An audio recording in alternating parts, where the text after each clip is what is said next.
Cette semaine, à l'émission, les Forces armées canadiennes sortent leur premier rapport d'étape sur la lutte contre les inconduites sexuelles.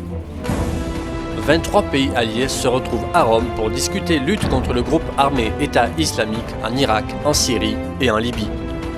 Et le Pentagone sort un nouveau rapport accablant contre le F-35. Bienvenue dans la revue.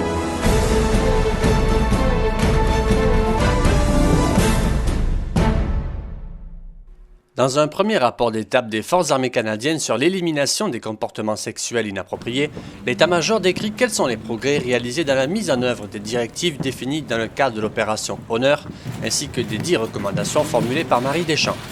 En avril 2015, le rapport dévastateur de l'ex-juge de la Cour suprême avait mis en lumière une culture sexualisée et macho au sein de l'armée. Depuis, le général Jonathan Vance a annoncé la mise en place de l'opération Honneur.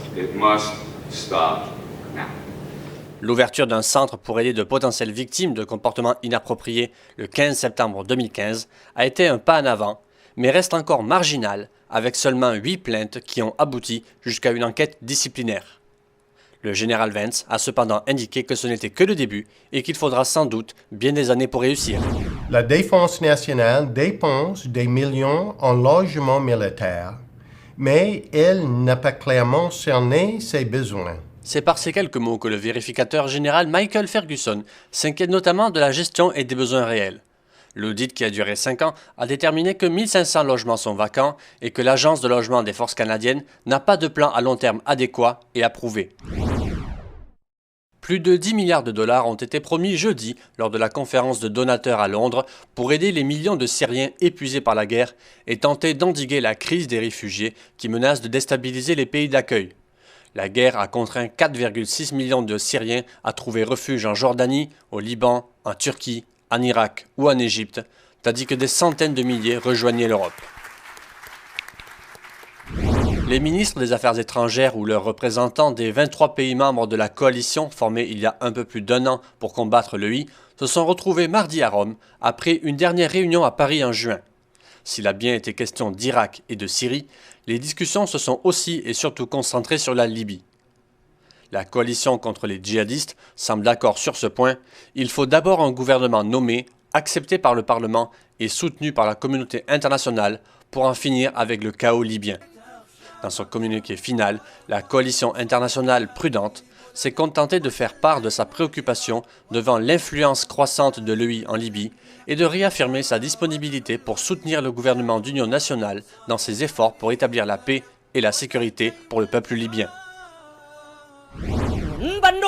La Corée du Nord a procédé dimanche au tir d'une fusée à longue portée qui transporterait, selon les autorités nord-coréennes, un satellite, faisant fi des condamnations de la communauté internationale et des résolutions de l'ONU. La communauté a dénoncé ce projet, estimant qu'il s'agissait d'un test de missile à longue portée en infraction avec les sanctions de l'ONU interdisant à la Corée du Nord l'usage de la technologie balistique. Les négociations de Genève, présentées comme la dernière chance de parvenir à une solution politique à la guerre civile qui a fait plus de 250 000 morts et déplacé des millions de Syriens, ont été suspendues jusqu'au 25 février. L'offensive lancée en début de semaine dans le secteur d'Alep par l'armée gouvernementale syrienne, appuyée par l'aviation russe, a contribué à paralyser, du moins temporairement, l'initiative diplomatique. Programme d'armement le plus coûteux de l'histoire avec 400 milliards de dollars US, le F-35 n'en finit pas de faire parler de lui. Un nouveau rapport d'un service du Pentagone chargé de vérifier la bonne marche des contrats d'armement estime qu'il n'est pas sûr que l'US Air Force arrive à déclarer opérationnels ses premiers F-35 avant la fin de 2016 comme prévu. Le système informatique extrêmement complexe du F-35 comporterait toujours des déficiences. Le rapport pointe aussi un problème sur le siège éjectable qui risque de blesser au cou, voire de tuer les pilotes en cas d'éjection. Près de 170 appareils ont déjà été construits. Merci d'avoir regardé cette revue du 1er au 7 février. On se retrouve la semaine prochaine.